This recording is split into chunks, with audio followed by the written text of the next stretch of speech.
Assalamualaikum warahmatullahi wabarakatuh. Halo anak-anak, apa kabarnya? Tetap semangat ya anak-anak. Hari ini kita akan memulai tema 4. Sebelum kita memulai pembelajaran, marilah kita berdoa terlebih dahulu. Berdoa mulai. Selesai. Anak-anak, marilah kita menyanyikan lagu nasional Bagimu Negeri sebagai salah satu bentuk nasionalisme terhadap negara.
Sebelum kita memulai pembelajaran, marilah kita melaksanakan kegiatan literasi untuk menambah wawasan dan pengetahuan kita. Anak-anak, hari ini kita akan mempelajari tema 4, berbagai pekerjaan, subtema 1, jenis-jenis pekerjaan, pembelajaran 1 dengan mata pelajaran yaitu Bahasa Indonesia, IPA dan juga IPS. Tujuan dari pembelajaran hari ini diantaranya, setelah membaca cerita tentang kelestarian alam, kalian mampu menilai tokoh yang ada dalam cerita dengan detail. Setelah membaca cerita tentang kelestarian alam, kalian mampu mendeskripsikan tokoh melalui gambar dan tulisan dengan perinci. Setelah berdiskusi, kalian mampu menginformasikan pentingnya menjaga keseimbangan alam dan kelestarian sumber daya alam dalam bentuk peta pikiran. Setelah berdiskusi, kalian mampu menuliskan contoh kegiatan yang dapat menjaga keseimbangan dan kelestarian sumber daya alam dengan lengkap. Anak-anak, perhatikan lingkungan tempat tinggalmu. Apakah kamu tinggal di pegunungan, di dataran rendah, ataukah di wilayah pantai? Bagaimana jenis tumbuhan yang terdapat di sana? Untuk memahami, ayo kita pelajari. Pada pembelajaran 1 terdapat teks tentang cerita Lani yang mengunjungi kakeknya yang tinggal di pegunungan. Mari kita baca bersama teks tersebut. Tempat hidup tanaman teh. Teh merupakan minuman yang banyak dikonsumsi oleh masyarakat di berbagai belahan dunia. Di Indonesia, tanaman teh tumbuh subur di wilayah pegunungan yang berudara sejuk. Teh merupakan salah satu tanaman yang tumbuh di daerah dengan ketinggian antara 200 sampai dengan 2000 meter di atas permukaan laut. Tanaman teh dapat tumbuh dengan baik di daerah dengan suhu antara 14 derajat Celcius sampai dengan 25 derajat Celcius yang cukup mendapat curah hujan karena tanaman teh tidak tahan terhadap kekeringan. Curah hujan sangat dibutuhkan untuk menjaga perakaran tanaman teh.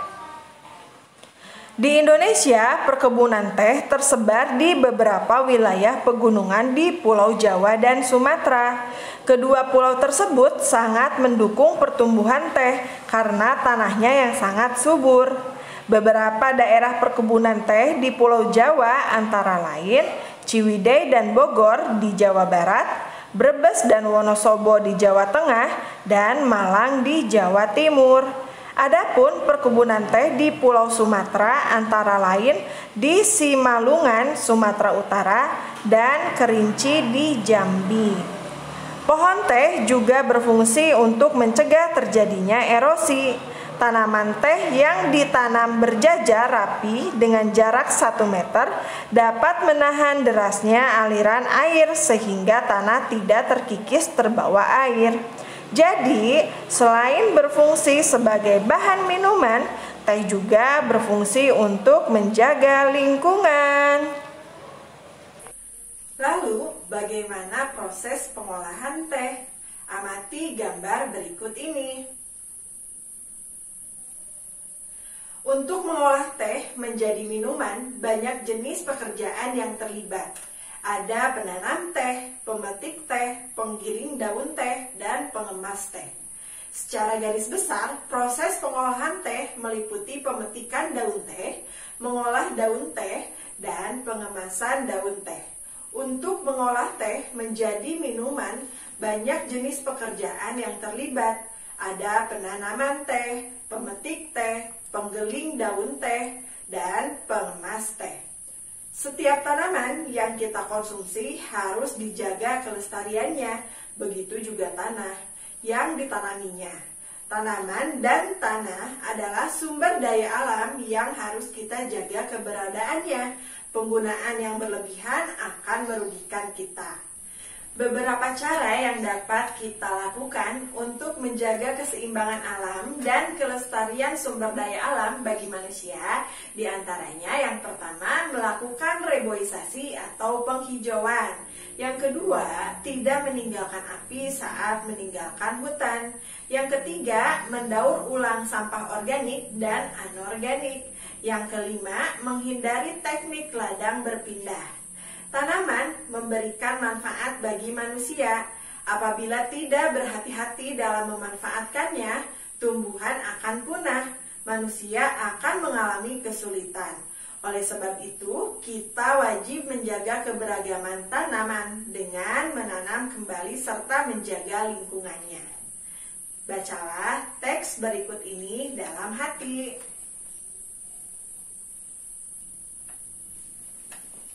Selain bermanfaat untuk manusia, tumbuhan juga bermanfaat bagi kehidupan binatang. Salah satu contohnya adalah tanaman bakau. Perhatikan fakta tentang manfaat bakau berikut, lalu jawablah pertanyaannya. 1. Melindungi pantai dari erosi dan abrasi. Itu merupakan manfaat pertama dari tanaman bakau. Adanya bakau di pesisir pantai bermanfaat untuk menjaga agar garis pantai tetap stabil dan tidak terkikis oleh terpaan ombak. Rerumpunan bakau mampu menyerap energi gelombang yang datang sehingga hanya riak gelombang yang sampai di sisi pantai. Manfaat yang kedua yaitu menahan rembesan air laut ke darat.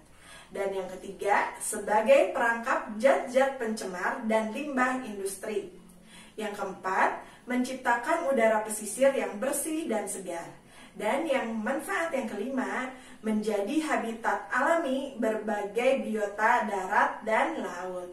Dan yang keenam adalah mengurangi dampak bencana akibat gelombang laut seperti badai dan gelombang pasang. Nah, sekarang Ibu akan memberikan tugas kepada kalian. Tugasnya sebagai berikut. Anak-anak, hari ini kita telah mempelajari tentang pentingnya menjaga keseimbangan alam dan kelestarian sumber daya alam bagi kehidupan makhluk hidup. Semoga materi yang sudah kalian pelajari hari ini dapat bermanfaat untuk kehidupan kalian sehari-hari. Anak-anak, pembelajaran hari ini dicukupkan sekian. Jangan lupa untuk mengirimkan tugasnya ke WhatsApp Ibu. Tetap jaga kesehatan dengan menerapkan protokol kesehatan. Selamat belajar. Wassalamualaikum warahmatullahi wabarakatuh.